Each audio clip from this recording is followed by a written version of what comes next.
Bonjour à tous et bienvenue sur Développement Facile. Donc dans le cours précédent, vous avez appris à créer un menu avec onglet, avec jQuery UI. Donc là, c'est la suite, on va aller au niveau supérieur pour créer un menu avec onglet. C'est parti pour voir un petit peu la suite des possibilités de l'utilisation de ce widget avec le framework jQuery UI. Donc vous pouvez bien évidemment modifier l'apparence via une classe CSS, donc pour diminuer la taille de la police, la marge interne, il suffit d'utiliser la classe UI-state-défaut, et donc vous mettez les infos que vous voulez, couleur de la police, couleur de fond, etc., etc. Vous pouvez utiliser la classe CSS jQuery UI-tab-panel, donc ça permet de modifier les propriétés de style du titre de chaque onglet, de la même chose, la couleur de la police, sa taille, etc. Vous pouvez modifier très facilement avec cette classe CSS. Comme je vous l'ai dit, vous pouvez modifier l'onglet présenté par défaut avec l'option active et vous spécifiez l'index de l'onglet à ouvrir en premier. L'option disable permet de désactiver un onglet et l'option collapsible à true permet de refermer le contenu des onglets. Ça dit que vous aurez juste le menu. Quand vous cliquez, ça va ouvrir votre onglet, ou vous recliquez, ça va refermer votre contenu de l'onglet, tout simplement. Donc l'option Head Style, ça va vous permettre de contrôler la hauteur de chaque panneau de contenu. Donc il y a 3 valeurs, comme je vous l'ai dit, auto, fill, content. Et avec la valeur auto, tous les panneaux du contenu comportent la hauteur de celui qui a le plus grand contenu. Donc ça permet de garder une certaine cohérence graphique. Donc au lieu que ça change tout le temps la taille de la hauteur du panneau, le panneau garde la même taille et le contenu est affiché dedans et il y a une scroll bar qui se rajoute. Tout simplement. Avec la valeur fill, les panneaux possèdent la hauteur mise à disposition par l'élément parent. Et donc la hauteur des panneaux sera tout le temps égale avec une barre de défilement si c'est nécessaire. Alors que la valeur content, chaque panneau ajuste sa hauteur en fonction du contenu. Donc il n'y aura jamais de barre de défilement. Par contre, le panneau va ajuster sa hauteur tout seul en fonction du contenu. Donc l'option Event, comme je vous l'ai dit, ça permet de spécifier l'événement qui déclenchera l'ouverture du panneau, donc soit au survol de la souris, soit au clic, à vous de choisir. Je vous montre un exemple de code source de mise en pratique pour comprendre tout ça. Alors, on a le contenu de nos onglets, là, comme tout à l'heure, tout simplement.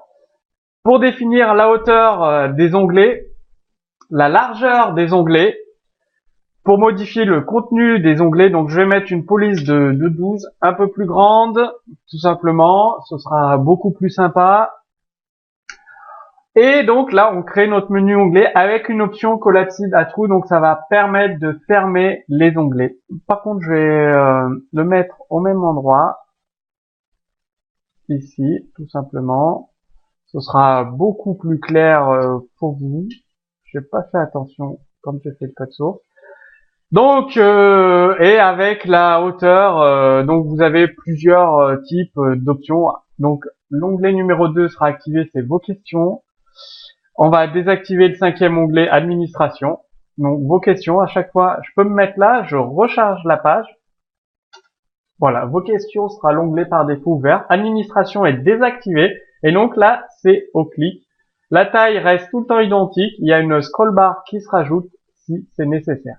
Je peux changer les options, par exemple, me mettre sur un mouse over pour ouvrir les onglets.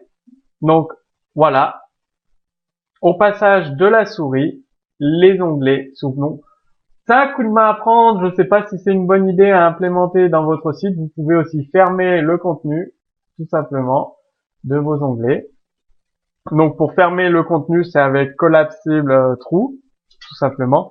Bien évidemment, à chaque fois que vous créez des options, vous les mettez ici, vous créez un tableau avec toutes les options pour votre onglet et à la fin, vous donnez les options à votre menu par onglet. Vous pouvez aussi changer la taille. Voilà, donc c'est-à-dire que l'ajustement automatique de la taille.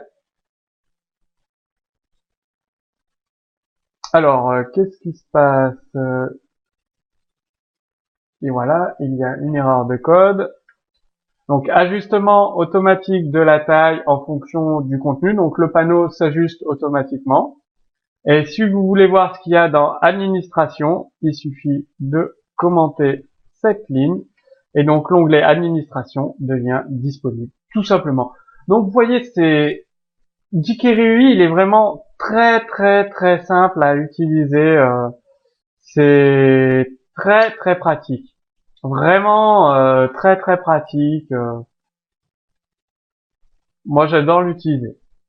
Donc maintenant c'est à vous de jouer.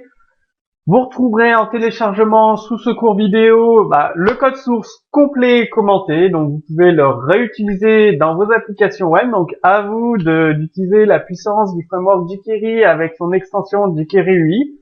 Si vous voulez aller beaucoup plus loin, sachez que au-dessus de cette vidéo ou en dessous, il y a un lien pour voir la deuxième vidéo.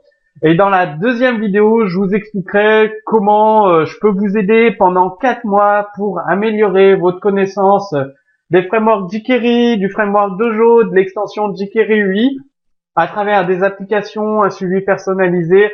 Enfin, vous aurez toutes les explications pour cela. Il suffit de cliquer sur la vidéo, le lien qui est au-dessus ou en dessous de cette vidéo. Et moi, je vous dis à très bientôt pour le prochain cours sur développement facile.